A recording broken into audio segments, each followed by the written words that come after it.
Assalamualaikum warahmatullahi wabarakatuh. Saya Ani Rufaida, mahasiswi Al-Aqidah Al-Hasyimiyah, jurusan PIAUD. Saya akan menjelaskan tentang mata kuliah bimbingan konseling anak usia dini. Materi yang pertama, karakteristik anak usia dini. Karakteristik anak faktor dari meliputi kemungkinan biologis yang rentan kepribadian, diposisikan in temperamental, dan kebutuhan di masa perkembangannya. Beberapa karakteristik perkembangan dengan pada anak usia dini yang berdampak. Yang pertama, belajar mandiri, pribadi yang mandiri. Yang kedua, menurut Santrok, kepribadian karakter perubahan fisik pada anak usia dini perempuan yang memiliki jaringan lemak yang lebih banyak dibandingkan anak laki-laki. Sedangkan anak laki-laki jaringan otot yang lebih banyak daripada perempuan.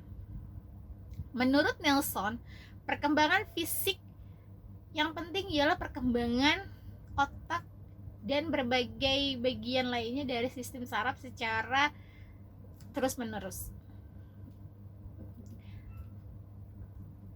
Menurut Paplia, Old dan Feldman 2009, otak dan sistem saraf masih berkembang. Perubahan-perubahan fisik menghasilkan perkembangan motorik yang lebih luas.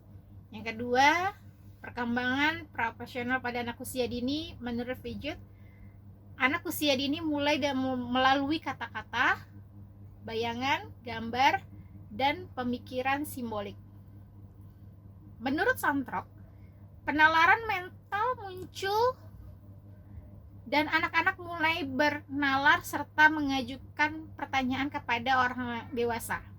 Menurut Vygotsky, anak-anak menyusun pengetahuannya melalui interaksi sosial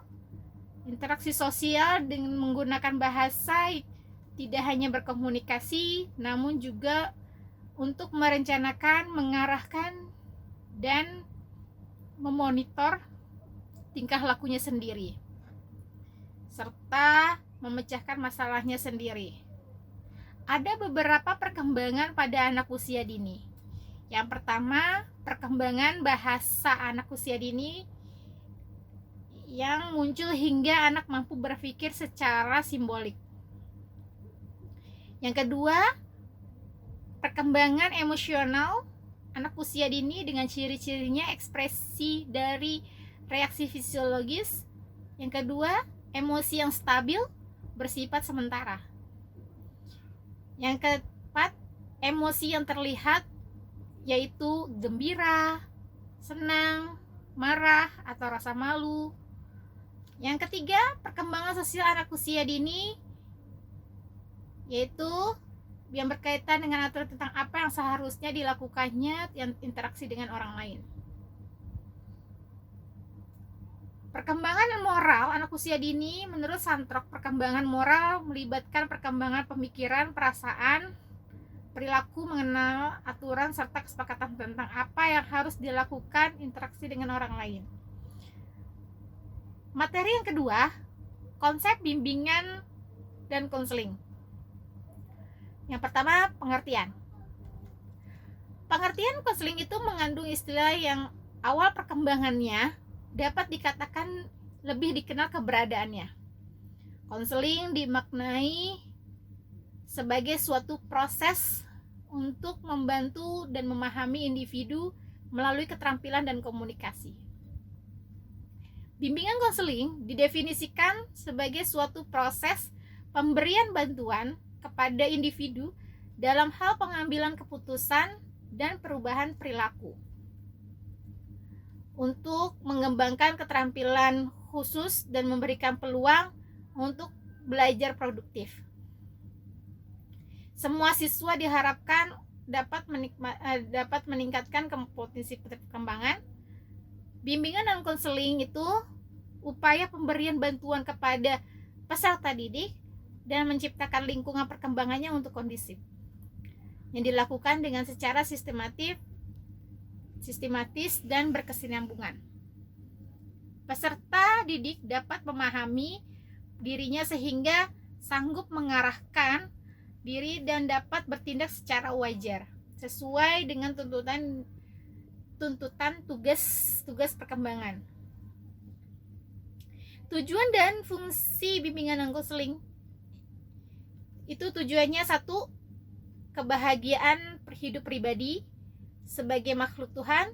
Yang kedua, kehidupan yang produktif dan efektif dalam masyarakat. Yang ketiga, hidup bersama dengan individu-individu lain. Yang keempat, harmoni dengan cita-citanya mereka dengan kemampuan yang dimiliki. Tujuan bimbingan dan konseling secara khusus dan umum. Secara umum, dapat mengenal, melaksanakan hidupnya, serta menyusun rencana hidupnya yang didasarkan dengan tujuan itu.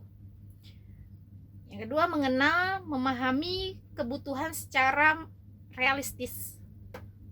Yang ketiga, mengenal, menanggulangi kesulitan sendiri. Yang keempat, mengenal, menanggulangi kemampuan secara optimal, menggunakan kemampuannya untuk kepentingan pribadi dan untuk kepentingan umum dalam kehidupan bersama. Lalu menyesuaikan diri dengan keadaan dan tuntutan dalam lingkungannya, mengembangkan segala yang dimiliki secara tepat. Tujuan bimbingan dan konseling secara khusus itu mengembangkan potensinya secara seoptimal mungkin. Yang kedua, mengatasi kesulitan dalam memahami dirinya sendiri, mengatasi kesulitan dalam memahami lingkungannya, mengetahui kesulitan dalam menyalurkan kemampuan, minat dan bakat dalam bidang pendidikan dan pekerjaan, memperoleh bantuan secara tepat dari pihak-pihak di luar sekolah untuk mengatasi kesulitan-kesulitan yang tidak dapat dipecahkan masalahnya. Fungsi dari layanan bimbingan konseling itu ditetapkan dalam Permendikbud nomor 111 tahun 2014. Yang pertama, pemahaman, yaitu memiliki pemahaman terhadap dirinya dan lingkungan. Kedua, fasilitasi, yaitu memberikan kemudahan kepada konsuli untuk mencapai perkembangan dan pertumbuhan yang optimal. Yang ketiga, penyesuaian dirinya dengan lingkungan secara dinamis, konstruktif. Penyaluran, yaitu membantu konseli merencanakan pendidikan. Adaptasi, yaitu dengan latar belakang minat, kemampuan, dan kebutuhan peserta didik konseling. Selanjutnya, pencegahan, yaitu membantu peserta didik dalam mengantisipasi berbagai kemungkinan timbulnya masalah dan berupaya untuk mencegahnya. Perbaikan dan penyembuhan konseli berkehendak merencanakan melaksanakannya dengan tindakan yang produktif dan inovatif. Demikianlah bimbingan dan konseling pada perkembangannya. Penjelasan dari paparan dari saya. Terima kasih. Wassalamualaikum warahmatullahi wabarakatuh.